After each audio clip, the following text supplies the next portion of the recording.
It's Kristen. Today we're going to talk about no-sew. There are three types of no-sew patterns that you might encounter in the wild, and I want to go through what each type means and how to identify them, the pros and cons of each one, and just get to know no-sew. Alright, the first method that you might encounter on a pattern is what I consider an authentic no-sew. It really has absolutely no sewing. Some examples of this are this little chick with the duck hat. You use baubles to create the feet and the frog eyes. Little chick in a frog hat. And then to make the little wings, you're chaining out from your stitch and you're half double crocheting back in. And so you really don't have any patterns to sew. Then another example is this capybara from Crochet by Jenna. Again, you're just working into the stitch and creating this using half double crochets, and you're using the baubles for the feet. This mini flockers pattern is the same kind of deal, chains with stitches worked into them on the top and the bottom and baubles. And last but not least is this pickle, and you're just using baubles for detailing. So these are all authentically no-sew. The pros is it's really easy to do. They work up super quick. The cons are, as you can see, they're all smaller. They're pretty much all keychain size because there's really not too much detailing you can get using this method. Like if you were to make a big thing, you can't really make big arms or big ears to really go with the proportions of a larger stuffed animal. So this, you'll see, it is truly no-sew. Next is method number 2. This no-sew method utilizes a slip stitch into your work. You're just pulling it through a stitch, and then you're chaining one, and then you're going from there and you're working your embellishment. This is used pretty much for embellishments. It's used a lot for the frills on axolotls. You'll see that these are all slip stitched in, and it uses the first technique as well, the bobble, to create the arms and legs. It's also, this one is the same kind of deal. It's used for the fin, where you just slip stitch in. And then these are actually chains with stitches worked into them. So this is like a combo thing. Usually you'll see this method worked in conjunction with the first method. The little Octo from All From Jade. She does a back loop, front loop only, and then use the back loops, I believe, to add these baubles for the detailing.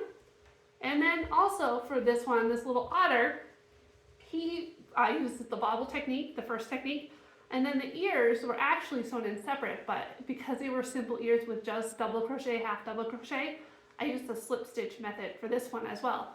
You can also take patterns that have things made separate and change them into this no-sew method fairly easily. Now we're moving on to the third method. The third method is definitely the most complex. Some people do say that it shouldn't be under no-sew. I think it's still no-sew. However, you have to make all the pieces separate. So in this one, like the snoozing goose pattern, it's free on Instagram. It's adorable. But as you can see, these wings are something that you can't make adjoining the body without actually making it separate because it has so much shaping. The stitches are, it has that three-dimensional look.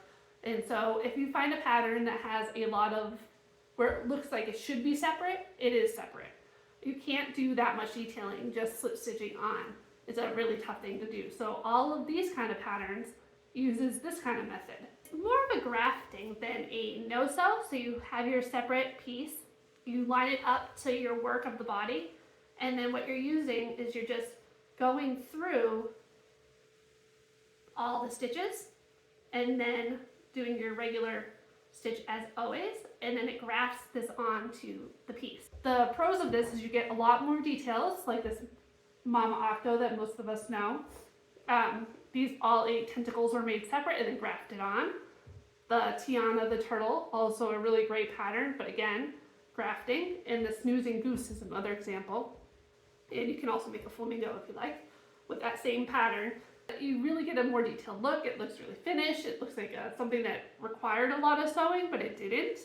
The cons are you have to line it up perfectly because once it's grafted on, there's no way to go back. Like if you sew a piece on and you sew it on the wrong spot, you can always take it out and redo it. This one's stuck. So if you're a little off, it's just, that's where it is. So that's definitely a con for this method. but this is considered no-sew. A lot of great patterns are made with this method, but it definitely has its pros and cons, just like all of them. So anyway, those are the 3 methods of no-sew, going from easiest to hardest. And when you encounter a pattern, if it looks like there's no way that could be made as a no-sew, then it's probably the 3rd method. If it has different colored embellishments, it's probably the 2nd method. And if it's just basic bobbles, it's the 1st method. But most times you will come across patterns that include all 3, or at least the first 2. Anyway, I hope this helps you get to know no-sew a little bit better, so when you go to purchase a pattern, you have a little more knowledge of what you're getting into. I hope this helps. Have a great day, everyone. Bye!